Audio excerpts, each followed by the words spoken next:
Are you confused? Do you know what's going on?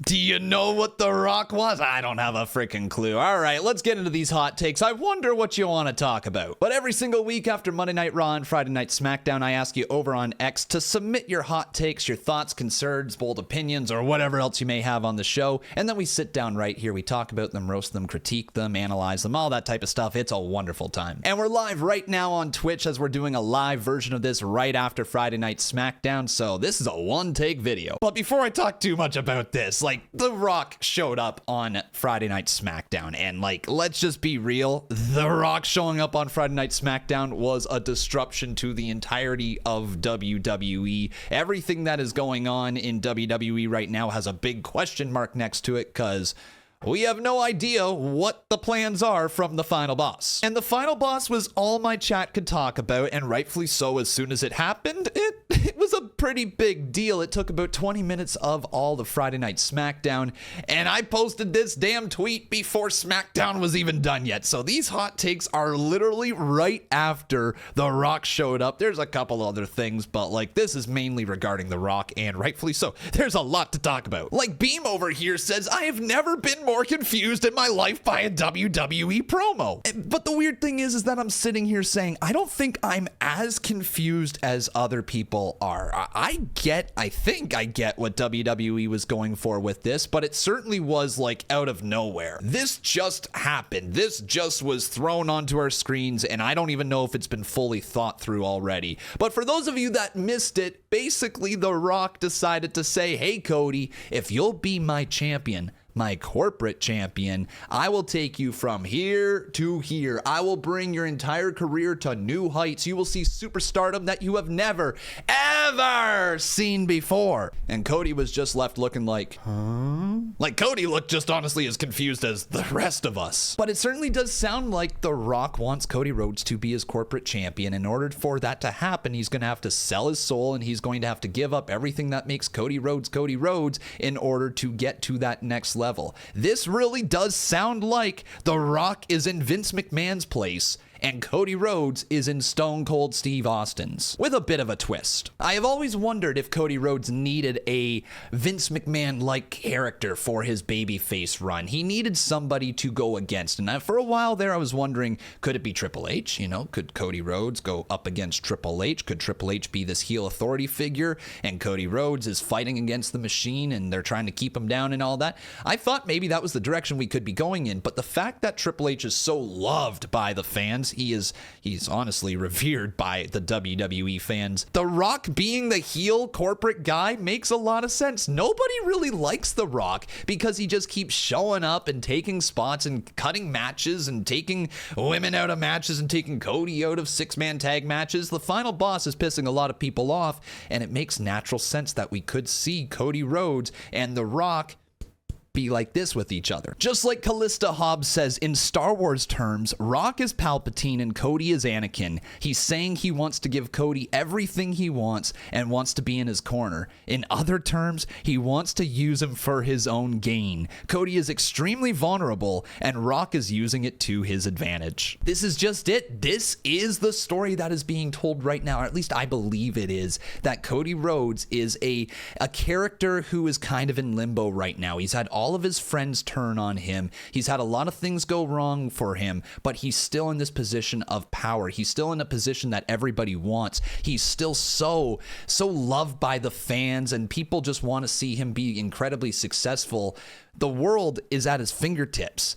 But also, he looks like he could be easily corrupted at this point. And The Rock, like the master Sith that he is sitting at the top of the WWE, watching from the board of directors in TKO, and he's watching Cody Rhodes crumble. He knows that Cody Rhodes has more to offer, but he also knows Cody Rhodes needs to go to a darker place in order to reach that next level. He's manipulating him. So then the question becomes, can Cody Rhodes actually be manipulated to quote unquote turn to the dark side? Could we see Rock and Cody Rhodes side by side holding on to the top prize in WWE? Like, get out of here, software update. Because if we got that, if we got Cody Rhodes and Rock side by side, it might become one of the biggest stories WWE has put on their screens in years. And yes, it might be bigger than Roman versus Cody. I know that's a bold opinion, and it might not be that way, but it could be. Official League says hot take that Rock promo has a deeper meaning that'll ultimately lead to a better Mania buildup than last year. And like, the Mania buildup last year was so all over the place. It was so chaotic. There was different moving parts. We had people that weren't supposed to be in a match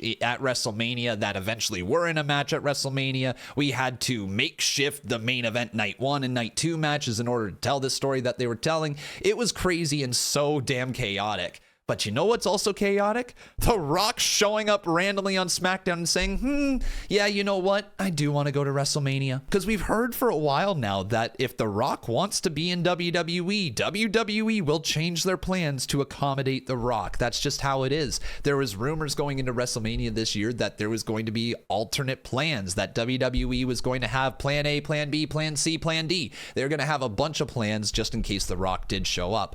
Well, it certainly feels like The Rock is now here. Plans have changed, and that means God knows what for WrestleMania. But man, for it to be a better build, there was just magic in the water. For it to be this perfect concoction of everything going right, for Cody Rhodes to finish his story against Roman Reigns, a man who held onto that title for so freaking long, with The Rock coming back, stealing his spot, getting the fans completely behind Cody Rhodes. That's once in a lifetime type of magic. I don't think you can recreate that, and I don't think you can absolutely get everybody behind Cody Rhodes the way that they were just a year ago. There's just no doubt in my mind Cody Rhodes may have peaked at that point, and it might be difficult to get him back to that peak. But also, that being said, there's been many times in the history of WWE we think a character has peaked only for them to grow into a bigger and honestly more badass superstar. Sometimes a turn might just be what takes to get you to that next level, and Cody Rhodes turning, man, they're aligning with The Rock. There is some big business there. But what if it was Cody Rhodes versus John Cena at WrestleMania?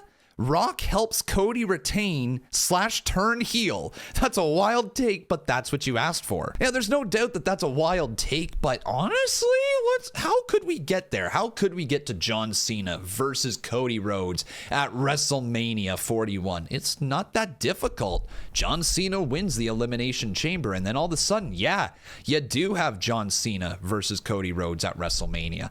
And then the idea of screwing over John Cena, preventing him from winning the 17th World Championship, splitting the fans with Cody Rhodes, right? Some people will go for Cody, some people will go for John Cena. Splitting those fans only for Cody Rhodes to align himself with The Rock at WrestleMania, shaking the hand of the final boss and defeating John Cena to retain the championship. Bro, that's a way that you turn. That's the way that you turn a heel, man. It would actually be crazy if they went in that direction. And I don't know if there is a bigger moment that could happen this year at WrestleMania. CM Punk winning the WWE title in the main event. If it was CM Punk versus Cody Rhodes, yeah, that's a big freaking match. That's a big moment. If we had, I don't know, Cody versus The Rock, even with Cody beating The Rock, that's a big moment. But is there a bigger moment than Cody Rhodes, John Cena, with Cody Rhodes turning heel to beat John Cena, cheat him out of the 17th World Championship that he's after in his last year of pro wrestling? Dude, I don't know if there's a bigger moment. Blackhawk says The Rock should have just stayed home. With the way he uses social media, they could have just had him do the Mania announcement and cut the Cody stuff. It seems like they don't know what they're actually doing yet. Fair play. Okay, yep, maybe WWE doesn't have this all ironed out, but no, this simply couldn't be just a thing from at home. It would not have the same sort of impact. If it was just to announce WrestleMania, okay, fine, but also they were in New Orleans, like you might as well announce it there. And also the fact that Rock said later on that they might have announced it at the Super Bowl if they could have, tells me that they wanted to announce it in person in New Orleans. So at least we got it, all right? We got the announcement from The Rock, but in terms of this not being completely ironed out, yeah, that's fair. It did kind of feel like at times they were stop and starting the promo. Rock was figuring out where he's at. They were trying to figure out the dynamic of these characters, but also at the same time, I'm intrigued. I know that this isn't an overly popular take, but that segment did a lot to get me intrigued into this year's WrestleMania season, and I'm feeling like I'm more excited for Elimination Chamber than I was before SmackDown. But regardless, just WWE got me excited for the next PLE, and I'm going to it. It's not like they got to sell me a ticket. I'm going to be there, and the fact that we could see Cody Rhodes make his decision, whether that is him deciding to go with The Rock, which I doubt it will be revealed at Elimination Chamber, or if it's for him to go against The Rock, which could happen at Elimination Chamber. There's a couple different directions we can go in, and I am intrigued, to say the least. Okay, who sent me this? What's AI is running out of control, man. This is too much. Oh, and then I'm just gonna put this up here on the screen right after that. Rock's gonna suck the soul out of Cody? Yeah, what did Rock mean that he wants Cody Rhodes' soul, okay? Like, what's he after right there? Well, if we look at what the soul is, it's the essence of the person. It's what makes you you. It's what makes you a good or a bad person or operate the way that you do. Rock wants Cody's soul, meaning he wants you to sell who he is to The Rock in order to reach the next level. It's basically saying he wants you to sell your soul to the devil. And in this sense, Rock is the devil, and Cody is just this guy who could potentially have it all if he's willing to give up the things that make him him. Now, is it a little weird? Yeah, a little bit. Did it come out of nowhere? Sure. Is it going to be turned into a meme? Absolutely. But this overall concept of The Rock wanting Cody Rhodes' soul, he wants Cody Rhodes to give up who he is, everything that makes Cody Rhodes, and be a corporate shill for The Rock, because The Rock says, if you say what I tell you to say, if you do what I tell you to do, you will be viewed as a megastar of top tier heights in a whole new galaxy that you've never even touched before, because you just have a few million followers. I have almost 500 million. That's insane. That's insane power. And when he put it into that perspective, you're like, my goodness, how could you not go with The Rock? How could you not choose to sell everything about yourself in order to be with this guy who's going to make you generational wealth? He's going to set your family up forever. How could you not go with that guy? Well, that's the question, right? That's always the moral question. Do you just push your morals to the side in order to make a boatload of money? Or do you stay true to yourself and, well, maybe end up broke? But what if John Cena sells his soul to The Rock instead of Cody? Can you imagine if the ending of WrestleMania 41 is John Cena turning heel, aligning himself with The Rock, becoming the 17th time world champion? And screwing over Cody Rhodes in the process? Like, what? Now, let me tell you, that would be something I don't think anybody would see coming, and it would be a hell of a way to end WrestleMania, and especially in the last year of John Cena as champion. In last year of him in WWE, if he won the championship and went on to hold it for the rest of the year until, who knows, maybe Cody Rhodes wins it back from him at the end of the year or something like that, that would be an insane way to go out. Part of me believes John Cena is going to fail to capture a lot of things along the way this year, and he might very well end his run in WWE as champion. He might win it like in his last night or something like that. His career's on the line for a shot at the championship or whatever. But anyways, him selling his soul to The Rock, turning heel, and then Cody chasing John Cena. Ooh, man, I mean, I'd watch that. Hudson Thomas has this theory right here. He says Cena wins the chamber. Cody comes out to congratulate Cena, but Cody low blows him and delivers a crossroads. Rock and Cody rise together as Homelander Cody is born to close the Elimination Chamber PLE. Homelander Cody with Rock versus Superman John Cena at WrestleMania 41. Not gonna lie, that would be really, really crazy, and it would be a hell of a way to get people invested in this year's WrestleMania. If you're creating John Cena as this uber babyface, and all of a sudden this fallen star, this beloved character that the fans were so behind just a year ago, only for him to turn his back on them and align with the guy that he was fighting a year ago. Shoo, man, that story is pretty juicy, and Did I just say juicy? I did. But anyways, it's apparently a juicy story, and I would certainly want to see it. And we've also been teasing this idea of Homelander Cody. Is Homelander Cody coming? Because we've seen a progression of like a darker character from Cody Rhodes. He went from almost like being just this happy guy at WrestleMania 40 to losing all of his friends, losing essentially his smile, having everybody turn against him. He's on top of the world, but he's exhausted. He's fighting an uphill battle. He's underwater right now, and he barely has a chance to take a breath. If it was John Cena versus Cody Rhodes, because Cody Rhodes crumbles under the pressure, sees an easy way out with The Rock, the final boss promising him the world, he takes it, and then he goes on to beat John Cena at WrestleMania, that would be insane. If Cena beat him, that would also be insane. This could be an incredible turn if WWE decides to do it, but let's be real. WWE isn't turning Cody Rhodes heel, are they? And Tayden is kind of thinking along the same lines here. He says, I reckon at Elimination Chamber, The Rock is going to ask Cody to join his side, and then Roman comes out and tells Cody to say no and tells The Rock to go F himself. I don't know if Roman's coming out in all of this. This could be a way that we get Rock Roman. It could be a way that we get something like that. But the idea of Cody Rhodes telling Rock no, that seems like the likeliest scenario here. And then you got Final Boss pissed off at Cody Rhodes, and maybe Final Boss goes and finds somebody else that Cody Rhodes faces at WrestleMania, whoever the hell that may be.